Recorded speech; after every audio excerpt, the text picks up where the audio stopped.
Let's start with the basic camera settings. ISO, shutter speed, and f-number aperture are the three most important factors in photography. ISO controls light sensitivity, shutter speed controls exposure time, and f-number controls the amount of light. Depending on these settings, the brightness and depth of field, the area in focus of a picture will vary. ISO. When using a strobe, ISO is usually set in the range of 100 to 200. This is because the strobe provides enough light so that there is little need to increase the camera's sensitivity. Also, avoid increasing the sensitivity of the strobe because it is more likely to be affected by the ambient light of the location. Switch to manual mode. In manual mode, you can freely set the shutter speed and aperture value. For mirrorless cameras, change the settings so that the view image remains bright without corresponding exposure.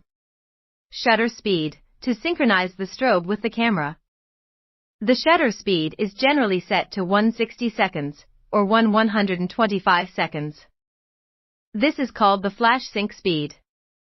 If the shutter speed is too fast, there will be dark areas in the image. Use a slower shutter speed when shooting LED displays.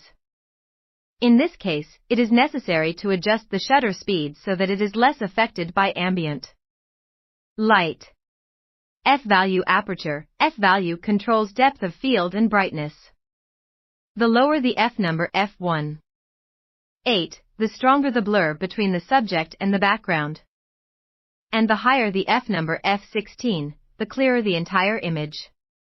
The standard f-number for strobe photography is 11, but for food or product photography, it may be set at f16 to f22. You measure the strength of each strobe with a stroboscope meter and aim for f11 with the camera's exposure. Try taking a picture without a strobe and it is pitch black. The process of adding light, highlights, to the unexposed state, like painting a picture, is called lighting. Strong strobe light and ambient light are mixed together to create the final color tone. Strictly speaking, you can adjust the overall color temperature by adjusting the preset white balance, although you may have to take measures such as weakening or turning off the ambient light. If strict color representation is required, take a color chart and shoot in RAW and adjust later.